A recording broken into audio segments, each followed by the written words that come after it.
welcome to the Gita Brown Show, bringing harmony into everyday life. Today, we are talking about what to do when you feel like a failure. Dun dun dun. We're going to inspire you with practical tips for your creativity and spirit, so have no fear. If you're a musician, artist, writer, teacher, or just a creative-minded soul, you have found your source for guidance and inspiration. So I'm Gita. I help creative people from all walks of life understand how they can develop a holistic lifestyle so that it can be more peaceful, more joyful, and more creative. So I've been doing yoga for 30 years. I've been teaching clarinet for 30 years. I'm also a writer now. I am no stranger to feeling like a failure. I'm also a bit of a recovering perfectionist, which means that you feel like a failure a lot when you keep setting the bar so ridiculously high for your life. So I'm going to take everything that I've learned about this and everything that the great masters in the lineage of yoga that I come from have taught me about this. I'm going to distill it down for you so that you can leave here with a different way to think about failure and hopefully give you some couple of ideas towards the end of how you can set yourself up the next time you take that next big risk. But let's step back for a minute and let's just kind of like acknowledge the suck here, right? Because if you clicked on this episode and you chose this to listen to, chances are that maybe right now you're feeling like a failure. Maybe you're in a relationship that is ending or not going as you wish it would have.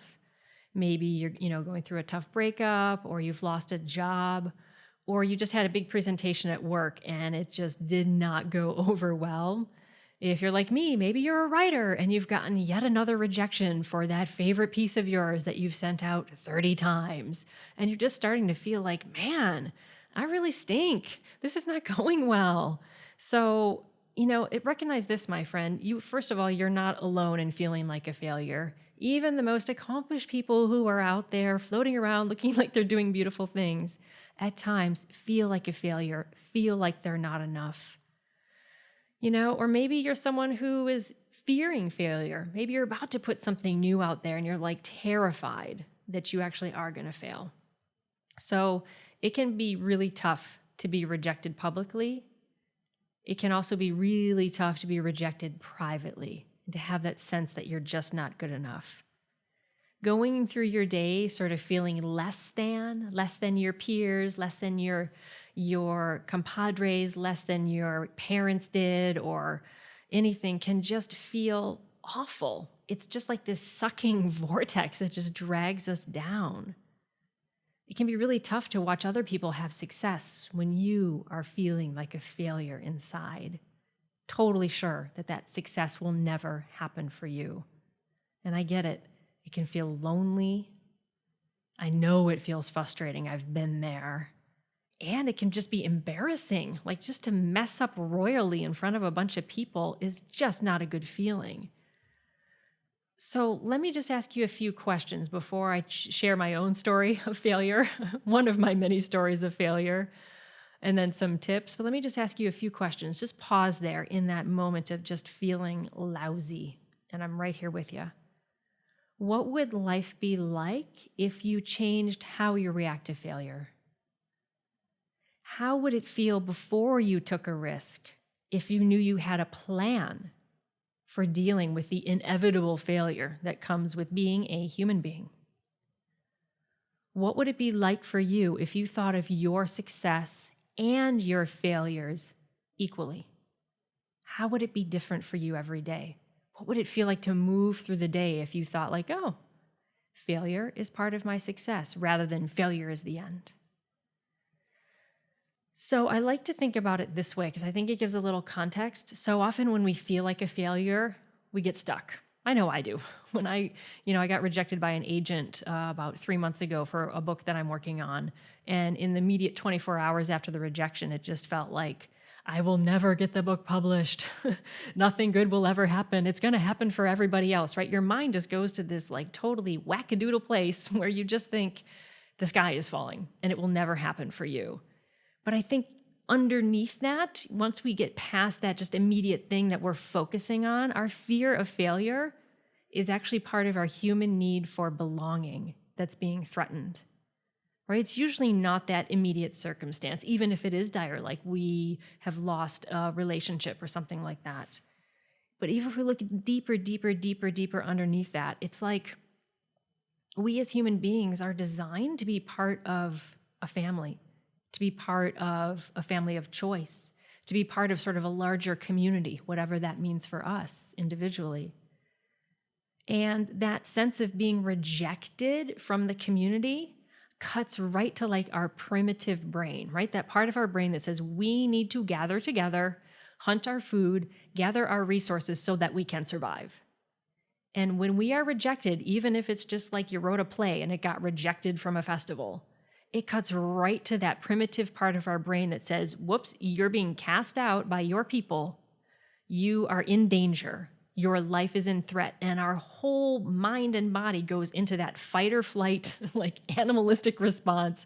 Danger, danger, danger. You are about to die. Because that is sometimes what it feels like. It feels like everything is over and nothing will ever be good again. It will never happen for me.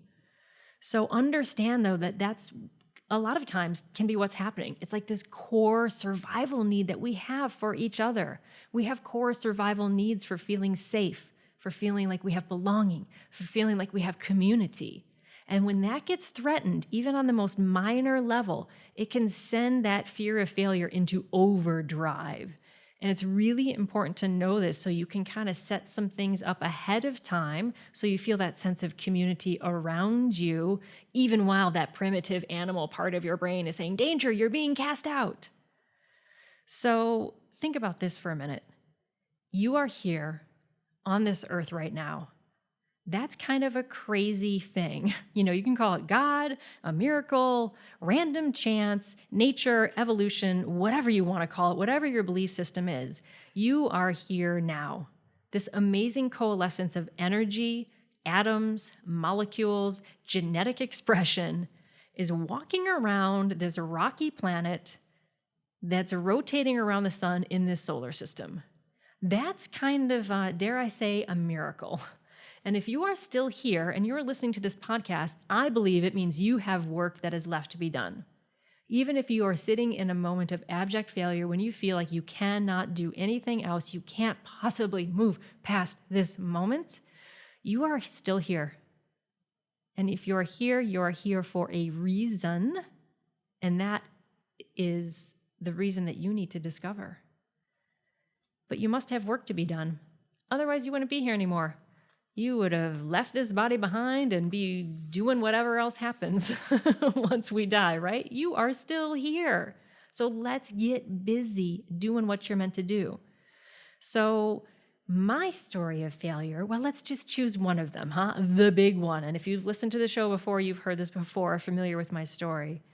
But, I have a pretty major failure in my life, probably one of the biggest things that I was really ashamed about for a long time, but am no longer ashamed. I got divorced. I met a really fantastic kid when I was 12, fell in love like Romeo and Juliet, bang. I mean, he was the one. Dated on and off for years, finally in college, got married, big house in the suburbs, 2 dogs, 2 cats, happy, happy, happy. Enter alcohol, enter drugs. He becomes addicted, and his alcoholism gets really, really, really, really bad, to the point where eventually he died from complications due to alcoholism about 6 years or so after we divorced.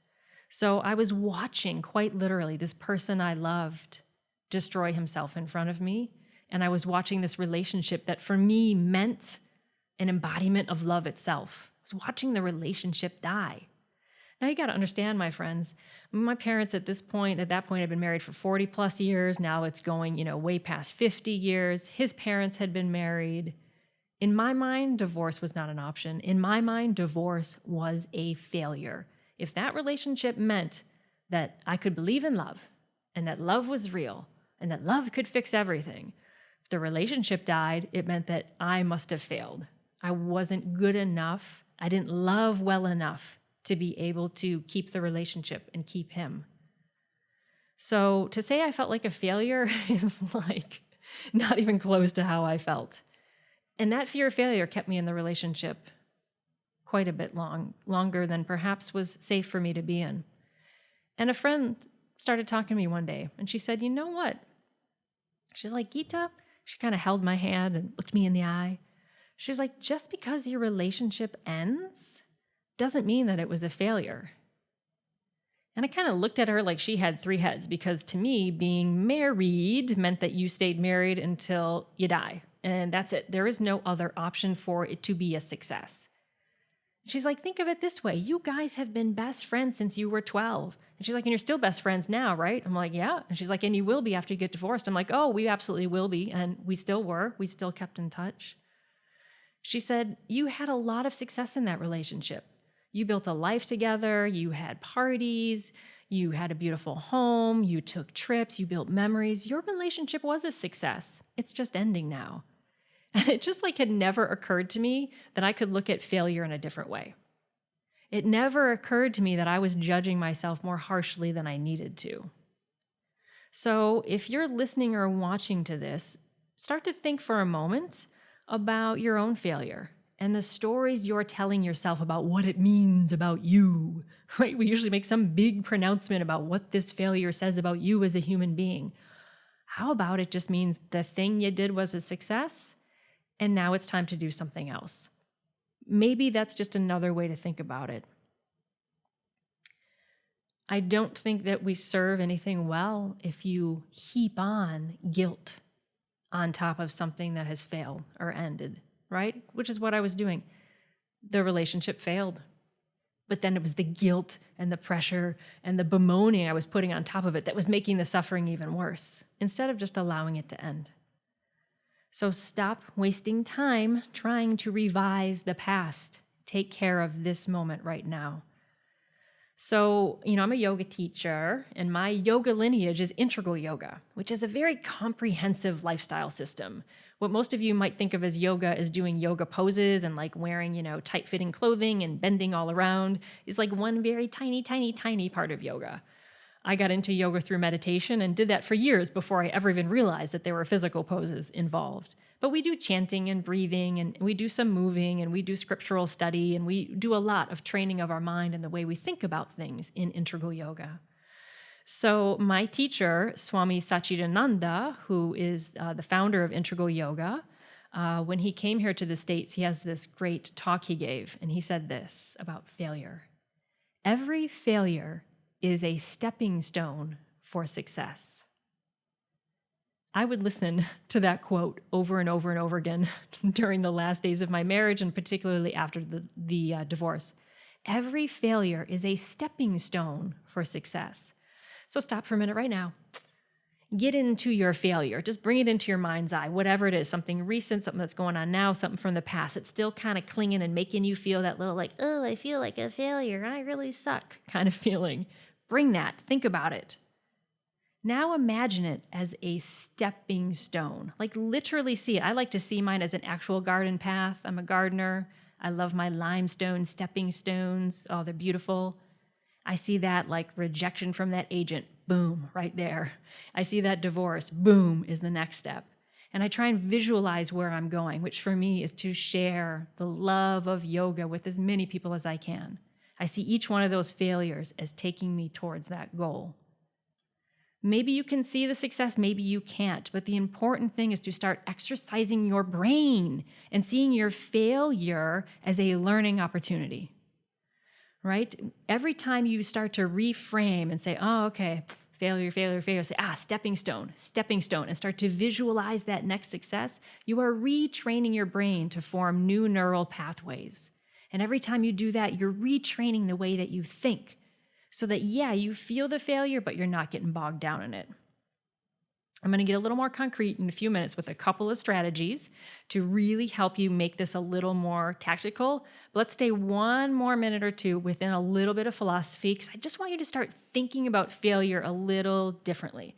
Just let it kind of wash over and sink in. At the end, again, I'll get really concrete and tactical, but let's just feed your brain some different ways to think about it.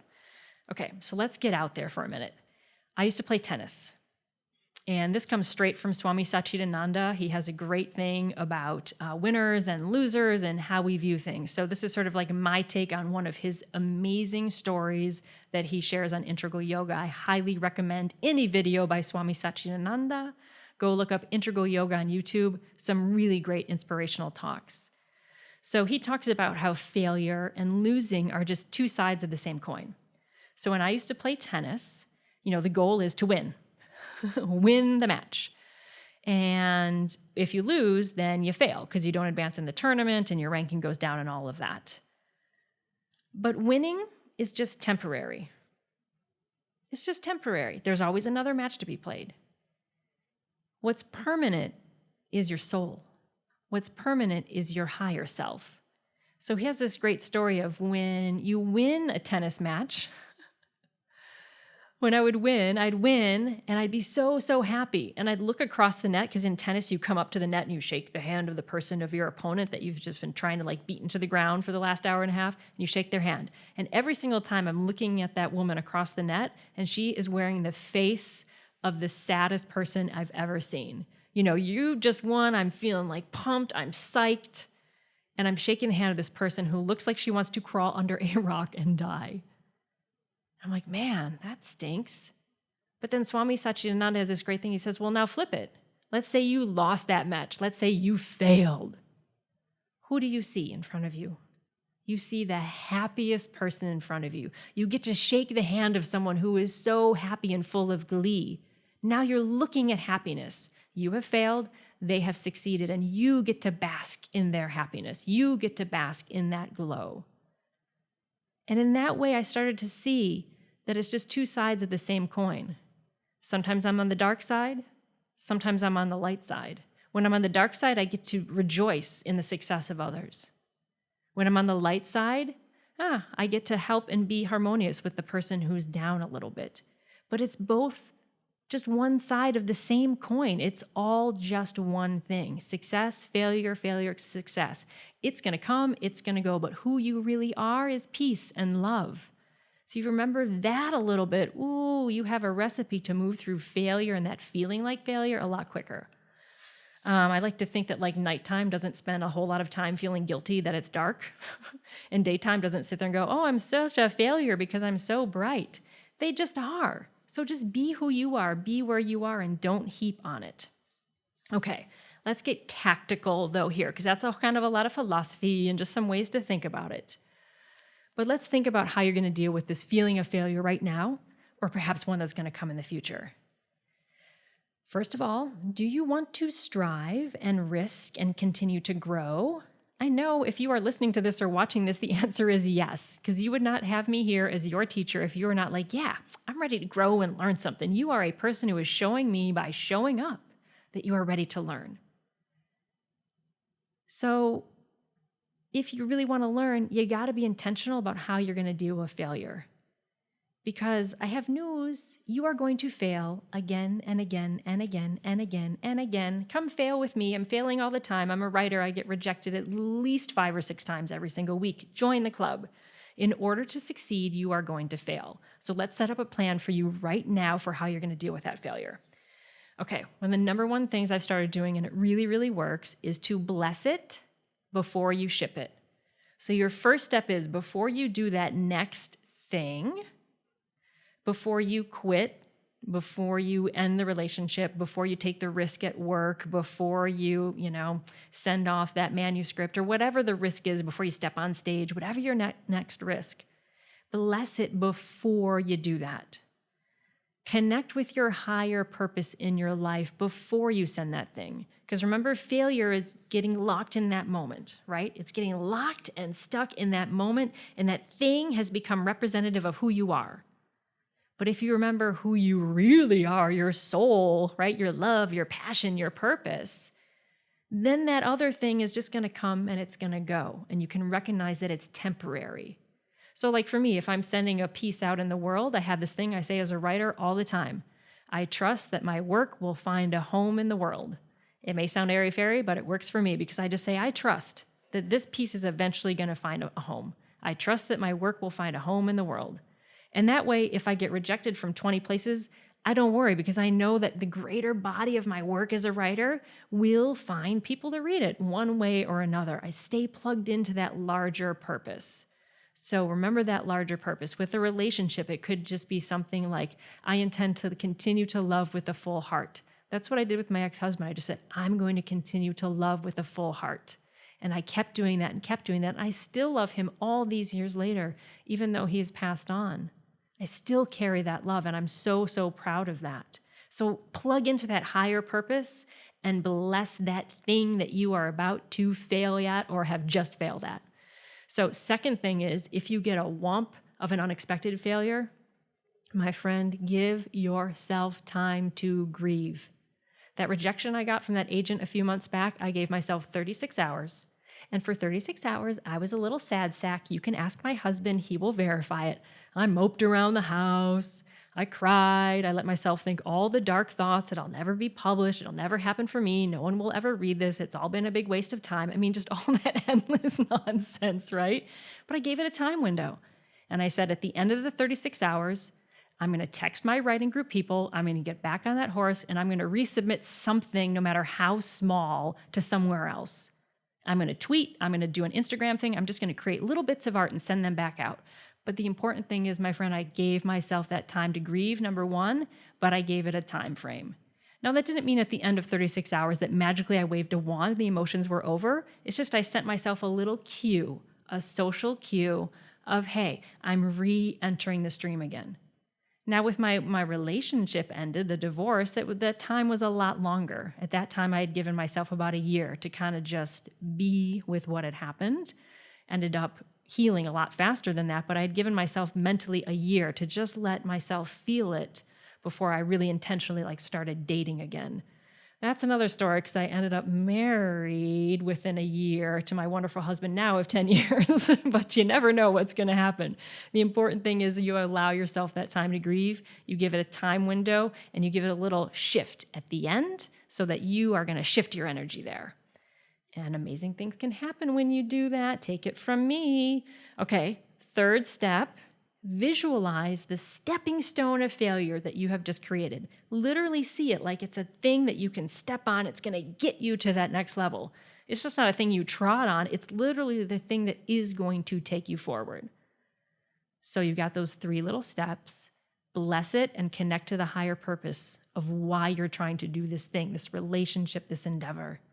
Number 2, allow yourself time to grieve. Give it a specific window and make an intentional choice to connect with people at the end of that window so you can begin to move forward.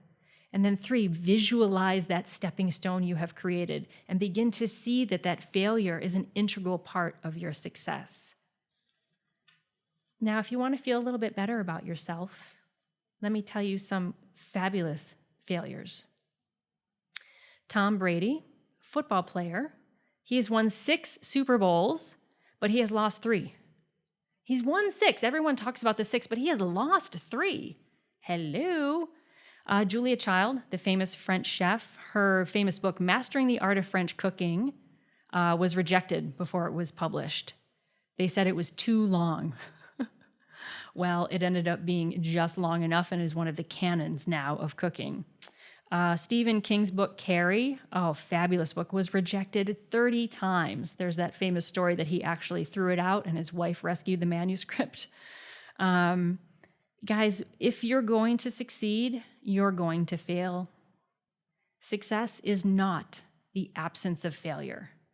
Success is the product of failure. Can I say that again, please? And will you please say amen? Success is not the absence of failure.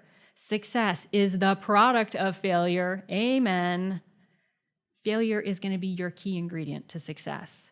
So your homework, because I'm a teacher, get your failure plan in place. And please share it with me. Pop it on over at social media, Facebook, Twitter, Instagram. I'd love to hear what you're dealing with, how you're dealing with it, and how you're actually going to move forward. That's what I'm most interested in. How are you going to use this as a stepping stone to your success? We can honor the great masters of yoga like Swami Satchidananda, who taught me. Now I'm sharing it with you, and we can continue to grow and develop together.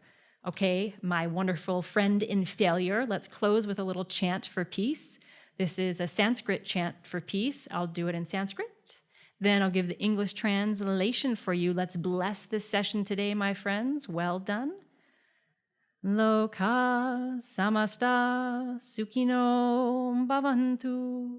Loka samasta sukhino bhavantu. Loka samasta sukhino bhavantu. May the entire universe and you, my failure friend, be filled with peace and joy, love and light. Om Shanti. And hey, if you'd like this, please share it with your friends. You can also pop on over to my website, gitabrown.com, for updates, insider deals, announcements about new classes, gitabrown.com. Or like I said, hop on over to Instagram, Facebook, Twitter, at Gita C. Brown. Let me know how your failure success story is going. All right, my friends, have a peaceful day. Om Shanti.